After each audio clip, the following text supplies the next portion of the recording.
বাংলায় আপনাদের সবাইকে স্বাগত। আমি রীতা আপনাদের সবার জন্য আবার একটা মিষ্টি রেসিপি নিয়ে চলে এসেছি। সামনে কালী পুজো, ভাইফোঁটা, তো খুব তাড়াতাড়ি যাতে মিষ্টিটা তৈরি করতে পারে আর বাড়িতে যে কোনো সামান্য জিনিস দিয়ে বাড়িতে থাকে এই জিনিসগুলো সহজেই যেটা তৈরি করতে পারবেন তার জন্য নিয়ে এসেছি সুজির রসবড়া। সুজির রসবড়াটা খেতেও খুব ভালো, অথচ খুব সহজে বানানোও যায়। তো সুজির রসবড়া করতে কি কি উপকরণ লাগছে চলুন আপনাদের দেখাই।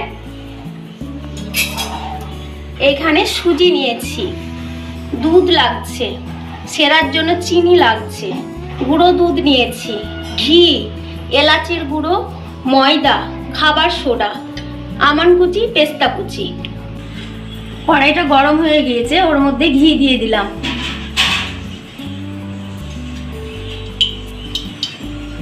সুজিটা দিয়ে দিলাম।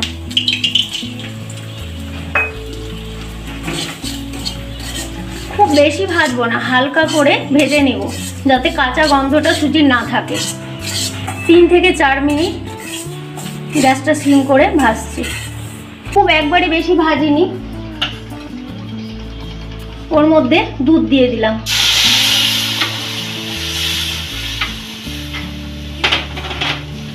দুধটা দিয়ে তখন থেকে নেড়ে যাচ্ছি। দুধটা পুরো শুকনো হয়ে গেছে, সুজিতে সব দুধটা পুরো টেনে নিয়েছে। এইভাবে এখন আমি এটাকে ঠান্ডা হতে দেব। সেরাটা করার জন্য বসিয়ে দিলাম। যতটা চিনি দিলাম ততটাই জল দিলাম। খুব বেশি ফোটাবো না, কেননা খুব চিপচিপে সেরাটা হবে না, খুব আঠালো হবে না। 4 মিনিট মতো ফোটাবো।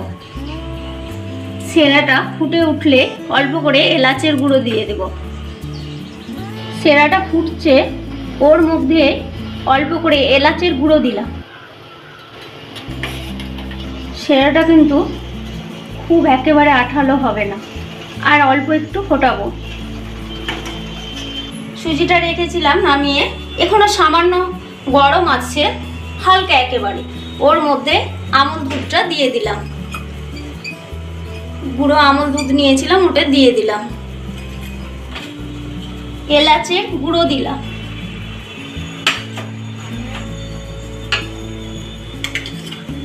অল্প করে ময়দা দিলাম। এটা খাবার সোডা দিলাম। সামান্য দিতে হবে, বেশি দিলে হবে না।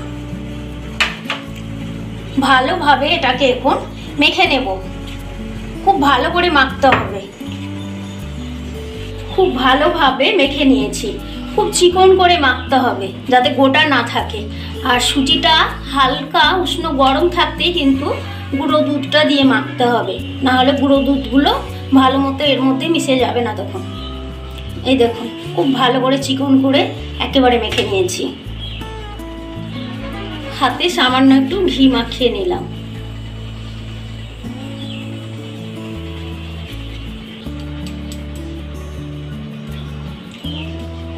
এইভাবে সব মিষ্টিগুলোকে আমি এখন তৈরি করে নেব। এই একটা গোল্ড সাইজও দিতে পারে, কিন্তু আমি এইরকম করে হালকা করে একটু চ্যাপটা ভাব করে নিয়েছি। এইভাবে সবগুলোকে এইভাবে আমি করে নিয়েছি। একেবারে কিন্তু চিকন যেন হয়, কেননা এইগুলো যেন ফেটে না যায়, তবে ভাজার সময় খুব অসুবিধা হয়ে যাবে ফেটে থাকলে। একেবারে চিকন করে করতে হবে। এইভাবে হাতে ভালো করে চিকন করতে হবে। এগুলোকে সব এইভাবে আমি করে নিয়েছি চিকনভাবে।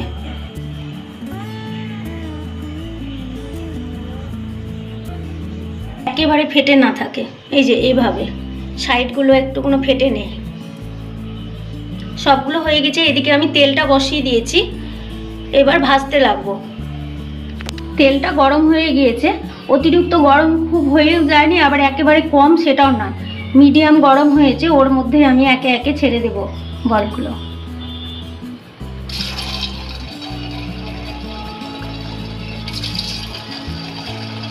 ডুবো তেলে ভেজে নেব। খুব একেবারে বেশি দিয়ে দিচ্ছি না, আর ওটাকে এখন নাড়বো না, হাই ফ্লেমে ভাজছি। গ্যাস সিম করে ভাজলে অসুবিধা আছে। আগে থেকে নাড়ছি না, কেননা আগে থেকে নাড়লে ভেঙে যাবে। তার জন্য অল্প প্রায় লাল হয়ে এসেছে, এখন আমি হালকা করে ওকে নেড়ে ভেজে নেব, খুব বেশি নাড়লে হবে না।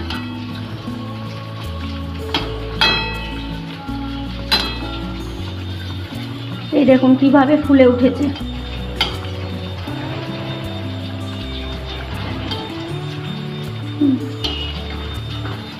ফুলে গেছে, সব ফুলে ফুলে উঠেছে এইভাবে। আর অল্প একটু ভেজে তুলে নেব কিন্তু। আর ওইদিকে সেরাটা রাখা আছে, ওর মধ্যে এটাকে তুলে কিন্তু 2 মিনিট আলাদা রাখবো, তারপর সেরার মধ্যে চুবাবো। আরও কিছুটা ভেজে নিয়েছি, এইভাবে সবগুলোকে ভেজে নেব। ভেজে 2 মিনিট রেখে সেরার মধ্যে চুবিয়ে দেব। সেরার মধ্যে দিয়ে দিলাম, সেরার মধ্যে 5 মিনিট মতো রাখবো, তারপর তুলে নেব। এটা গরম হয়ে আছে, একটু থেমে দিচ্ছি। সুজির রসবড়াটা তৈরি হয়ে গিয়েছে। ভাইফোঁটাতে তো নিজে হাতে একটা কোনো মিষ্টি রেসিপি তৈরি করতে ইচ্ছা করেই থাকে সবার।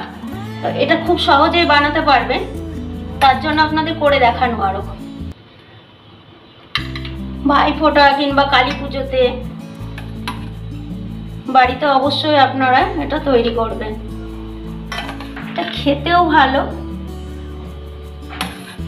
তাড়াতাড়ি করতেও পারবেন, যেহেতু এই সব জিনিসগুলো বাড়িতে সবার থাকেই বেশিরভাগ। মিষ্টিগুলো প্লেটে সব তুলে নিয়েছি, এবার আমন্ড কুচি পেস্তা কুচি দিয়ে সাজিয়ে দেব। সুজির রসবড়াটা তৈরি হয়ে গিয়েছে, আপনারা এইভাবে বাড়িতে তৈরি করুন। আর খেয়ে কেমন লাগলো অবশ্যই কিন্তু আমাকে জানাবেন। ভিডিওটা ভালো লাগলে লাইক করবেন, কমেন্টস করবেন, শেয়ার করবেন, আর অবশ্যই সাবস্ক্রাইব করবেন। পাশে থাকা বেল আইকনটি প্রেস করবেন। দেখা হচ্ছে আবার কোনো নতুন রেসিপি নিয়ে। সাবধানে থাকবেন, সুস্থ থাকবেন, আর খুব আনন্দে কালী পুজো ভাইফোঁটা আপনারা সবাই কাটান।